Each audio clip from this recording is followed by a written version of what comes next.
दरिया ब तेरी खैर नहीं, बूंदों ने बगावत कर ली है, नादान न मुझको लहरों ने बगावत कर ली है। हम परवाने हैं मौत समा, मरने को हमको खौफ पे है, रे तलवार तो तुझे झुकना होगा, गर्दन ने बगावत कर ली है।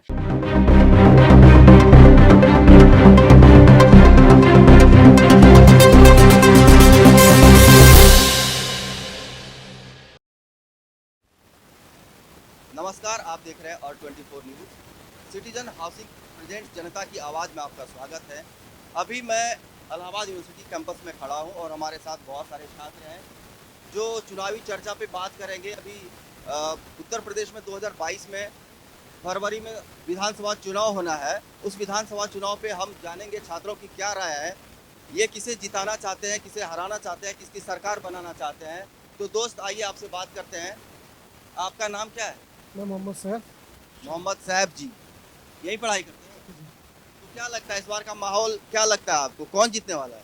जिस प्रकार से 2017 के बाद पूरे प्रदेश के अंदर भारतीय जनता पार्टी की सरकार ने और प्रदेश की योगी सरकार ने नौजवानों के ऊपर, किसानों के ऊपर, दलितों के ऊपर, पिछड़ों के ऊपर, अल्पसंख्यकों के ऊपर और महिलाओं के ऊपर जो अपराध किए हैं, अपराधियों को, माफियाओं को संरक्षण देने का काम किया है, इस हिसाब से हमें लगता है कि उत्तर प्रदेश में जो 2022 का जो विधानसभा का चुनाव है उसमें उत्तर प्रदेश का नौजवान, उत्तर प्रदेश का छात्र, उत्तर प्रदेश के पिछड़े दलित समाज के लोग, अल्पसंख्यक समाज के लोग, महिलाएं मिल करके इस सरकार को जड़ से उखाड़ कर फेंकने का काम करेंगे। मतलब समाजवादी पार्टी जीतने वाली है? मैं ये नहीं कह रहा हूँ कोई पार्टी जीतने वाली है या कोई पार्टी हारने वाली है।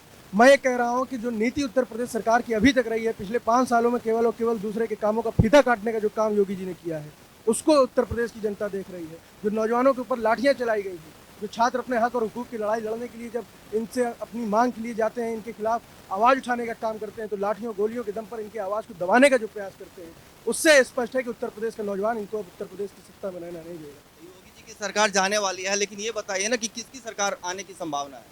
आपको क्या लगता है? उत्तर प्रदेश की जनता के पास केवल और केवल समाजवादियों का एक विकल्प है। समाजवादियों की सरकार उत्तर प्रदेश के अंदर 2022 में विधानसभा चुनाव में मिलेगी, गठबंधन की सरकार बनेगी। समाजवादी और उनके गठबंधन की सरकार बनती हुई नजर आ रही है। तो जो 2012 से 2017 की सरकार थी, अखिलेश यादव और समाजवादी पार्टी की सरकार थी, तो वो इस सरकार से बेहतर सरकार है। बिल्कुल बेहतर सरकार है। जब एक पढ़ा लिखा आदमी आपका देश, आपके प्रदेश का मुख्यमंत्री होगा, तो वो पढ़े लिखे लोगों की तरफ ध्यान देगा।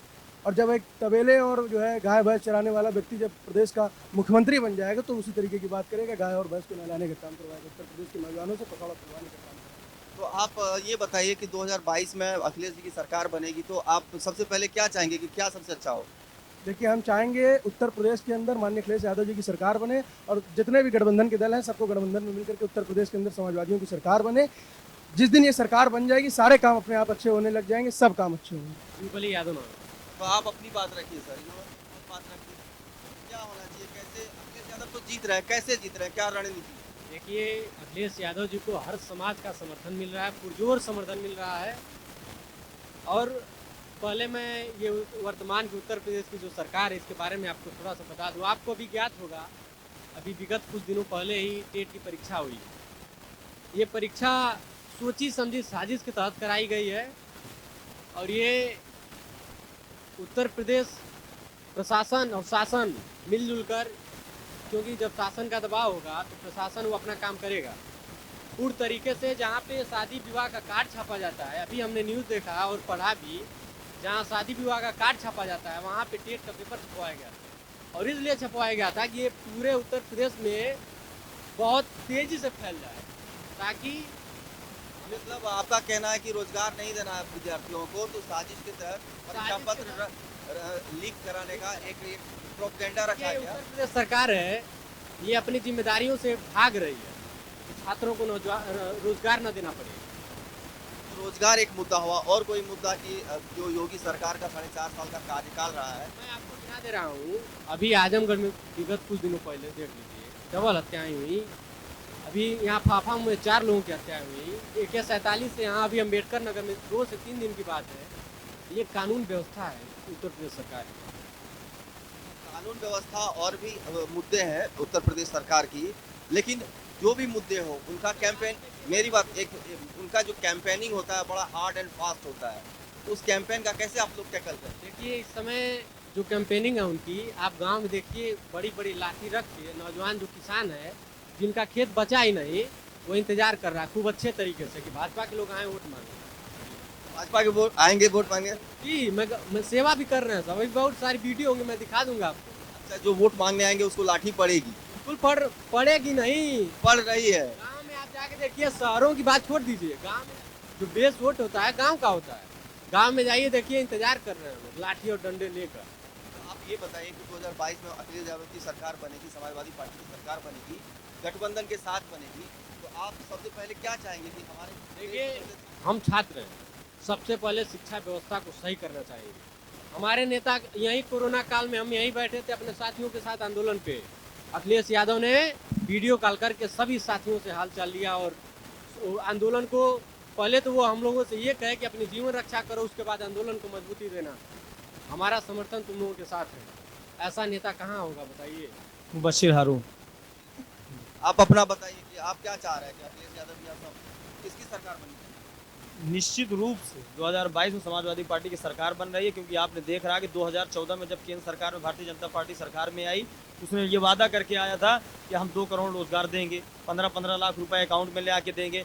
बहुत सारी मैनिफेस्टो में उन्होंने अपनी घोषणाएं की थी, लेकिन आप मीडिया बंधु हैं, आप खुद इस चीज़ को देखिए कि क्या जो 2014 में भारतीय जनता पार्टी अपने मैनिफेस्टो में कह कर आई थी, क्या वो चीज़ पूरा कर रही है? हाल ताज में आपने देखा कि जब किसान अपने बातों को, अपनी मांगों को, अपने हक अधिकार की लड़ाइयों के लिए रोड पे आता है तो उनके ऊपर उन्हीं के सेंट्रल मंत्री के लड़के गाड़ी चढ़ा के जो है मार दिया जाता है। युवाएं 69,000 शिक्षक भर्ती में घोटाले को लेकर वो लोग लखनऊ में धरना दे रहे हैं, उनको उठाकर जबरन जेल में डाल दिया जा रहा है। और तानाशाही आप देखिए, इलाहाबाद विश्वविद्यालय का छात्र संघ, जैसे कि आप लोगों ने देखा है कि विगत वर्षों लगभग 90 से 96 वर्ष पुराना रहा है, और इस विश्वविद्यालय ने बड़े बड़े ऐसे राजनेता और समाजसेवी दिए हैं जो इस उत्तर प्रदेश और हिंदुस्तान के उच्च स्तर के कुर्सियों को जाकर सुशोभित करने का काम किया है, आज उसको बैन करने का काम किया है। आप हर तरीके से देख रहे हैं कि जो जाहिल मुख्यमंत्री जिनको कह सकते हैं आप, क्योंकि उनको ये चीज़ सोचना चाहिए कि जिनकी ये लैंग्वेज हो कि हम कोई अगर बदतमीजी करता है उनको ठोक दो। अब बताइए, एक मुख्यमंत्री के ये लहजा हो सकता है कि ठोक दो, तो आप सोचिए क्या कहते हैं कि इस देश या प्रदेश में विकास क्या हो सकती है। हमारे मुख्यमंत्री हुआ करते थे, माननीय अखिलेश यादव जी हुआ करते थे, जब गांव में और शहरों में लड़ाइयाँ हुआ करती थी तो गांव के गरीब जनता थाने जाकर FIR लिखाने का जाने का काम करती थी, तो गांव के पुलिस और दरोगा, SO, इंस्पेक्टर जो है उसको मार के भगा दिया करते थे। लेकिन हमारे मुखिया ने हमारे इस देश युवाओं, लाखों करोड़ों युवाओं के जो प्रेरणा स्रोत हैं, माननीय अखिलेश यादव जी ने, उन्होंने जब 2012 में सरकार आई तो उन्होंने ऐसे इंतजाम किए कि जब लड़ाइयाँ हुआ करती थी तो लड़ाई गांव में, समाज में कहीं भी हुआ करती थी, सबसे पहले पुलिस उनके पास जाकर उनको सुरक्षित बैठाकर उनको थाने लाकर उनका FIR लिखा करती थी। हमको ऐसी सरकार चाहिए। हमको ऐसी सरकार नहीं चाहिए कि एम्बुलेंस का नाम बदल दें, पुलिस 100 डायल का नाम बदल कर, या किसी का फीता काट कर काम करने से सरकार नहीं बनती। गांव समाज का नाम बदलने से, शहरों का नाम बदलने से देश का विकास, प्रदेश का विकास नहीं होता है। निश्चित रूप से आपने देखने का काम किया है। आदरणीय हमारे मुख्यमंत्री अखिलेश यादव जी ने कहा, जैसे 700 किसानों की हत्याएं हुई हैं, जो उसको हत्या कह सकते हैं, हत्याएं हुई हैं। निश्चित रूप से हमारी सरकार बनने के बाद, समाजवादी पार्टी सरकार बनने के बाद 25-25 लाख रुपए उनको देने का काम करेंगे, 300 यूनिट बिजली देने का काम करेंगे। तो निश्चित रूप से इस प्रदेश में विपक्ष का जो काम कर रहे हैं वो हमारे समाजवादी पार्टी के मुखिया आदरणीय अखिलेश यादव जी कर रहे हैं, और कोई है ही नहीं है। हम लोग उनसे उम्मीद लगाए बैठे, इस प्रदेश की जनता, गरीब जनता, शोषित, वंचित और अल्पसंख्यक दलित समुदाय के लोगों के ऊपर जो अत्याचार हो रहा है, चाहे यही फाफा में विगत कुछ दिन पहले फाफामऊ विधानसभा के गांव में गोहरी सोनाव थाने के पास पड़ता है, वहां पर जो है 4 दलित स्वर्ण समाज के लोगों ने, क्षत्रिय समाज के लोगों ने 4 लोगों की घूर के दिन दहाड़े हत्या कर दी। तो ये कैसा समाज है? आप देखिए ये कानून व्यवस्था कैसे है। इनका कानून व्यवस्था किसी एक कम्युनिटी, किसी एक समाज को टारगेट करने का है। इनको अतीक अहमद बाहुबली दिखते हैं, मुख्तार अंसारी बाहुबली दिखते हैं, इनको जो है धनंजय सिंह बाहुबली नहीं दिखते, विजय मिश्रा इनको बाहुबली नहीं दिखते, राजा भैया नहीं दिखते, सोनू मोनू सिंह इनको बाहुबली नहीं, विनीत सिंह बाहुबली इनको नहीं दिखते। किसी एक कम्युनिटी को आप कानून, लैंड ऑर्डर के नाम पर, कानून व्यवस्था के नाम पर आप टारगेट करना, ये कहीं ना कहीं से ये अच्छी चीजें नहीं। तो आप विरोध करते हैं। और निश्चित रूप से इस देश, अभी हाल ताज में TT का पेपर हुआ, ये पेपर नहीं करा, वहीं पे मैं पहुंचने वाला था। पेपर नहीं करा पा रहे। आपका कानून व्यवस्था, आपके सचिव, प्रमुख सचिव जो है वो TT का पेपर लीक कर दे रहे हैं, क्योंकि आप करा रहे हैं। क्यों? क्योंकि आप अगर TT का पेपर, लड़के 21 लाख फॉर्म भरे थे, अगर वो पास हो जाते तो आपको नौकरी देना पड़ता। आप कह रहे हैं 1 महीने में हम पेपर कराएंगे, आप कैसे कराएंगे? 20 दिसंबर के बाद आचार संहिता लग जाएगी। आप आचार संहिता का दावा देकर, आप इग्नोर करके, आपका चुनाव का समय आ जाएगा, चुनाव कराने। ये देश, ये सरकार, भारतीय जनता पार्टी की सरकार और उनके मुखिया नौजवान विरोधी सरकार है, किसान विरोधी सरकार है, महिला विरोधी सरकार है। इस सरकार में न महिलाएं सुरक्षित रही हैं, चाहे हाथरस कांड को ले लीजिए, चाहे फाफामौगी कांड को ले लीजिए। नौजवान के भी सुनवाई नहीं है। किसान अपने आंदोलन को, अपनी समस्याओं को लेकर बैठा है, उनके ऊपर गाड़ियां चढ़ा दी जा रही हैं। हम लोग इसका पुरजोर विरोध करते हैं और निश्चित रूप से 2022 में हम यही सब चीज़ों को उत्तर प्रदेश के गाँव में, समाज में लोगों के बीच में ले जाकर इस भारतीय जनता पार्टी की सरकार को उखाड़ फेंक देने का काम करेंगे। और निश्चित रूप से 2022 में हमारे मुख्यमंत्री आदरणीय अखिलेश माहौल हमारा यही लगता है कि अभी बार समाजवादियों की सरकार बनने वाली है, बनने वाले हैं।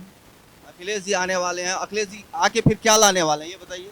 अखिलेश जी आएंगे तो शिक्षा लाएंगे, शासन बहाल करेंगे, बहुत सारी नीतियाँ ले आएंगे। जैसे 2012 से लेकर 17 के बीच में 100 ले आए, 112 ले आए, बहुत सारे।